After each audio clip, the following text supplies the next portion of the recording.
Welcome in everybody to another video. This time we're going over my top 10 Dynasty rookie rankings right after this.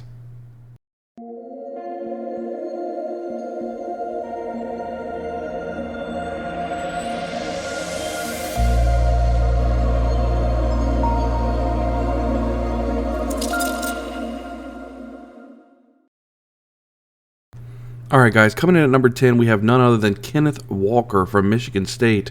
A lot of people have Kenneth Walker up higher on their rankings. Some even had him as the top running back in the draft, but there's some things that kind of questions me about Kenneth Walker, which is why I have him down on number 10 on my ranking. He is from, like I said, Michigan State. 5'9", 211 pounds. He ran a 4.38 40 at the combine with a 34-inch vert. This is a guy that he has had productive football in Michigan State, but the problem that I have is, can he catch the ball? Right? He had 264 attempts, 1,636 yards, and 18 touchdowns for his last season at Michigan State. Only 13 catches for 89 yards and a touchdown. Now, I get it. It was probably the scheme that he was in. He wasn't asked to catch the ball, but the problem is when he comes to the NFL, and I'm taking him for my dynasty team, is I want to make sure, can he catch the football? Running backs make a lot of their gains through the air, and if he hasn't shown that he can catch the ball, I'm not saying that he can't, but he hasn't shown through the collegiate field yet that he can catch the ball, and that is a concern for me. He has a very small frame at 5'9", 211. The problem is, and the question we're asking is, can he stand the weekly pounding that he's going to get game in and game out from the NFL linebackers? Can he hit the hole and be successful, right? We see that in the college football where he had great breakaway speed. When he found the gap, he was able to bounce off some tacklers, and he was doing very well with that. But the NFL is going to be a new game, and if he's not catching the ball, I'm not sure where he's going to end up as far as my total rankings for the NFL season. But I do have him here slotted at 10th because he does have the talent. He's a very good running back for Michigan State. My biggest question is, can he catch the ball? I want to see that proven catch passing ability in college. All right, next we're going to number 9, Kyron Williams, the running back from Notre Dame. This guy is special. I'm telling you, when you watch him, he is just straight up fun to watch play football. He's 5'9", 194. Again, small frame guy, but this guy is extremely elusive. The problem that I've seen is that he has a lot better football tape than he does have combine numbers tape kind of thing. He ran a 4.65 40 at the combine. Had a very bad combine. Doesn't really look good on him.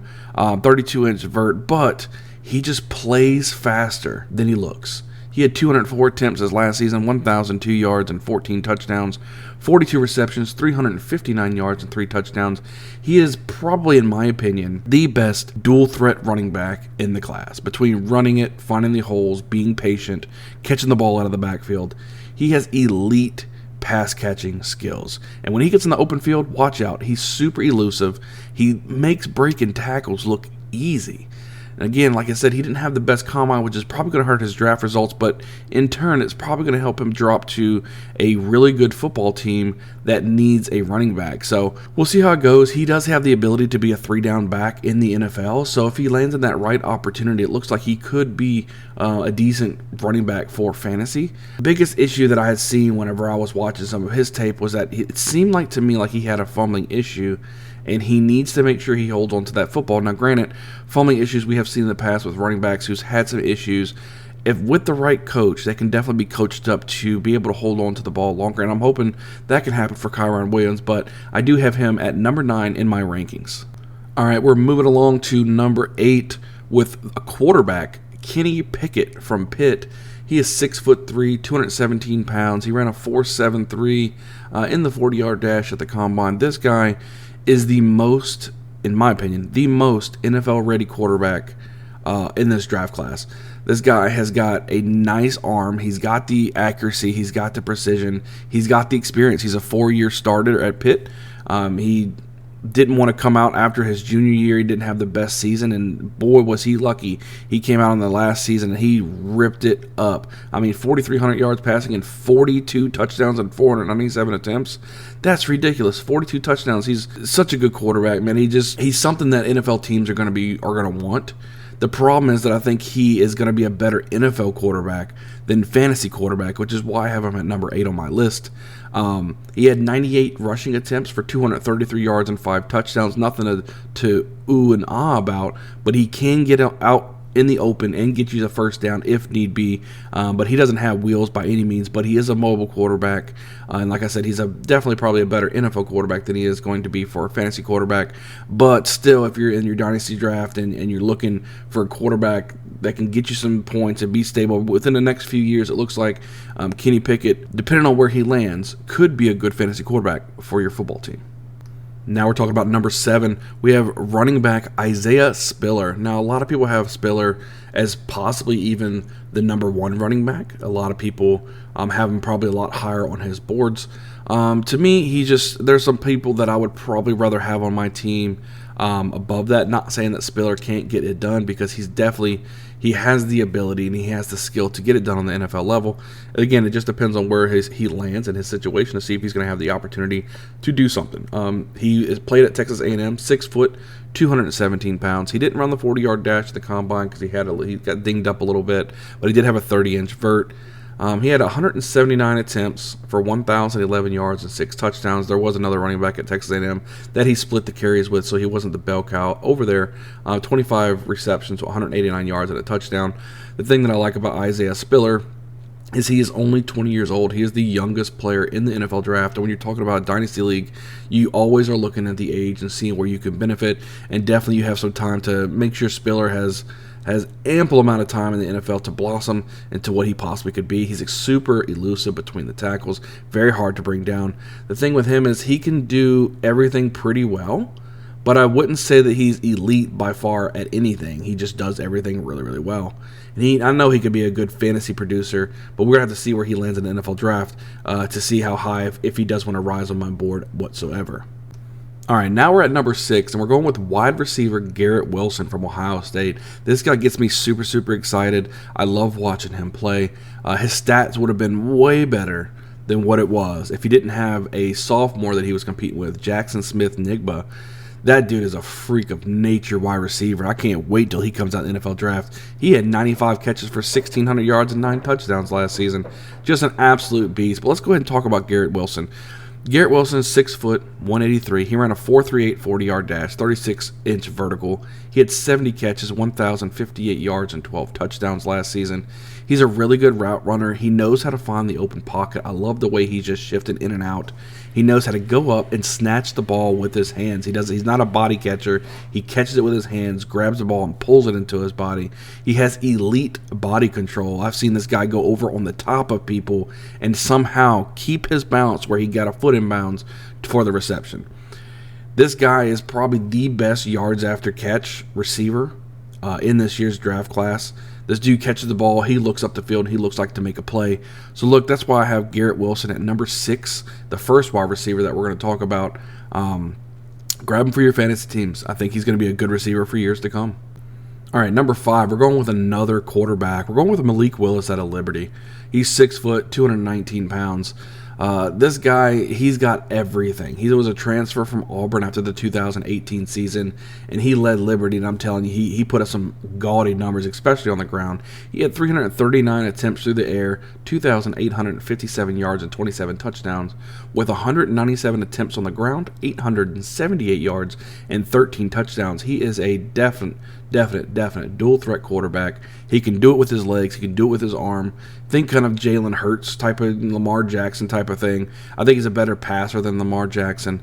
But it's just one of those things that if you have Malik Willis on your roster and you draft him in your dynasty and you're able to let him sit for a couple years, he could mature into something that's extremely special. We're talking about top 5 year in and year out fantasy quarterback just because of what he gives you with his legs. He has elite rushing ability with a big-time cannon for an arm. The problem with his arm, he throws deep a lot, which could give you that big play potential, but he's not the most accurate quarterback, so it does leave for a lot of incompletions, but he does like to take that big shot. But again, number 5, quarterback Malik Willis, look for him to make a big splash on your fantasy team within a few years. All right, number 4 time. Let's go with wide receiver Drake London from USC. He is a 6'4", 219-pound dog of a man. I'm telling you, this guy, he's one of those go up and get it type of football players. He's not going to kill you with his speed or anything like that. He had 88 catches, 1,084 yards, and 7 touchdowns. He's a big, long wide receiver that could definitely play on the inside or play on the outside. I would probably rather see him on the outside. Like I said, he wasn't that speedy, but his size really definitely makes up for it because he can go up and grab the ball. He can really high point the ball with ease. He's a nice physical receiver, and he should become a red zone threat immediately in the NFL for a quarterback. You watch him play, his fluid hips are just twisted in and out for his breaks for such a big receiver, 6'4". And he's a monster of a man. And I'm telling you, he's got a basketball background. He played 2 years at USC for basketball, so you know how we like those basketball players in the NFL. I mean, this guy should make a touchdowns every week in and week out for you. He can make an immediate impact depending on where he goes. I hope he goes to a nice team that he could benefit from that. But yes, number 4, let's talk about Drake London for your fantasy team. All right, now we're down to number 3. Let's talk about quarterback Matt Corral from Ole Miss, 6'2", 212 yards. I think he is the number 1 quarterback prospect in this year's draft, even over Malik Willis. This guy has got a little bit of everything. I love his competitiveness. You see it out on the open field. It's infectious with his whole team. He had 386 attempts for 3,349 yards and 20 touchdowns through the air, and 152 attempts, 614 yards, and 11 touchdowns rushing. This guy got hurt in his bowl game, but I'm telling you, he's the most competitive quarterback that I see, and I love to see that. He can move around the pocket really easy, gives himself some time to find the open receiver. He makes really good decisions with the football, and he has a very, very quick release. He accurately can deliver that deep ball as well, unlike Malik Willis, who just has that really big of a cannon of arm, but not very accurate. Corral may not have as big a cannon as Malik Willis, but he can chunk it down the field, and he's got some accuracy with it. When he look, I seen him running through some of these games, and once he breaks through, he's not looking to slide. This dude's looking to lower his shoulder and run you over as a quarterback. Now, some may say that's not a very good trait to have, but it is fun to watch. I love Matt Corral. I can't wait to see where he lands, and I hope he has a good opportunity to start playing, and hopefully within a couple years, you're looking at another top 5 quarterback just based on his rushing ability. All right, now at number 2, we have wide receiver Traylon Burks from Arkansas, 6'2", 225 pounds. He ran a 4.55 40 with a 33-inch vert. This guy is easily, by far, for me, the top receiver in the NFL. Combine that came out, I think that he's probably the safest one from the Combine. He may not overall in 5 or 10 years be the number 1 best receiver that we're looking at, but just based off of how he played and then in the Combine showing out with the 4.5, kind of, I was hoping he'd run around a 4.4, but 4.5 is fine with me. He's very, very safe. You know, he had half of Arkansas's touchdowns and almost half of their receiving yards. He was the offense. He carried them on their backs. And it's somebody that I would really like to have on my team. He's a big body receiver. He's not the best route runner, but he can catch those contested balls. He can easily be drafted in the top 10 of the NFL draft. And if he's drafted in the top 10, he's going to be used. He's going to be utilized. And you want somebody with the opportunities, especially in Dynasty. Traylon Burks can make an immediate impact for your team if you draft him. He's got very good body control. This is just somebody that you might want to take early on in your Dynasty drafts. I think he could be a very, very good part of your roster sooner rather than later. All right, and number 1 should be at no surprise for a lot of people is running back Bresean Hall of Iowa State, 5'11", 217 pounds, ran a 4.39 40, 40-inch vert. This dude is a beast. He's been a beast ever since he stepped onto the football field in college. Last year, he had 253 attempts, 1,472 yards, and 20 touchdowns. 36 receptions, 302 yards, and 3 touchdowns through the air. He can catch it. He can run it. He can be a bell cow.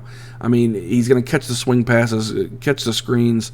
He could take it to the house. He's got amazing lateral quickness. This guy, I've seen him juke people out of their shoes. He can be on the field for all 3 downs. He's an easy plug-and-play transition into the NFL and an easy transition into your Dynasty team. Don't be crazy. You know we like these running backs when you can get them. Yes, Traylon Burks might be a better overall football player, but when you can get a running back like Bresean Hall's talent, he may be drafted in the 2nd, maybe even early 3rd round of the NFL draft.